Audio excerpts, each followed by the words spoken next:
That team was that 2013 team, man. You talk about 26-3 in the SEC, and I forgot. Yeah, we would have. I think we would have went 27-3, but South Carolina didn't want it on that Sunday. They didn't. Yeah, we ended up smoke.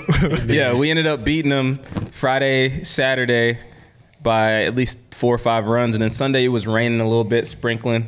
Wasn't bad. Like, we could have got delayed maybe. We had a turf then, right? We were in South Carolina. Oh, okay. And so we're like, all right, yeah, we'll play this in a couple hours.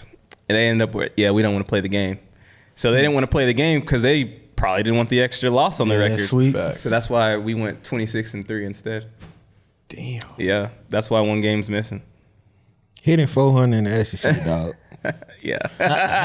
How the hell do you hit 400 in the SEC, dog? Yeah, so, man, leading up to that, man, it was 390, first of all. Y'all, I mean, I appreciate the 400. 391, I appreciate it. That's just going to round up. That's just going to round up.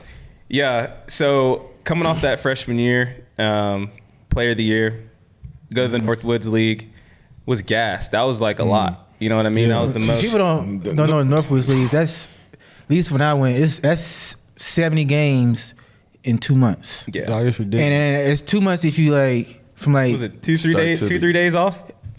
Yes, 2 or 3 days off in the whole Northwood. You playing every day, sometimes double hitters. Like, well, you got to do double hitters to get 70 games in. But like, the travel is trash. It's probably the most similar to like minor league baseball in terms of like 8-hour drives, 10-hour drives. But like, but go ahead. And that's what they want to. That's what they want to create. And so went up there, played 35 games, and then all of a sudden you look up and it's August. And so going into sophomore year, man, we had lost in that 2011 team. We had set a record 11 or 12 draft picks. I mean, it was like Jason Esposito, Aaron Westlake, Sonny Gray. You know what I mean? Like, the list goes on and on. And so I felt like I was like, okay, I got to be the guy. Trash. Did terrible. Hit 260 my sophomore year. Learned a lot about myself. Learned a lot about my swing. Talked to Corbs going into the Cape because it was like, okay, you just hit 260 your sophomore year, and then you're going to go play the best college baseball there is, you know, in the U.S. So he was like, hey, I want you to put your hands up here. I want you to have a 2-hand finish. So he wanted me to completely change my swing going up to the Cape.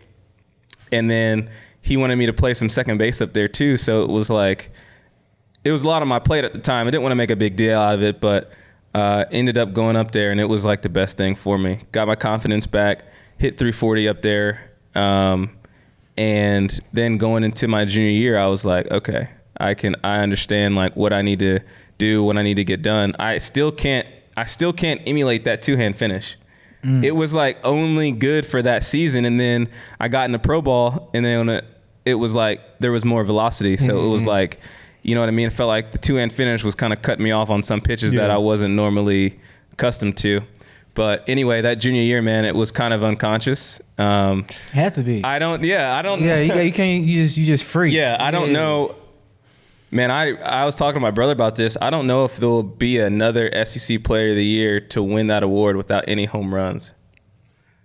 Damn, I ain't That ain't gonna happen. Yes, not again. You know what I mean? Like, if you think about not the way it is anymore. So I feel like just to win that award and not hit any home run just goes to show you just the stuff that I was working on.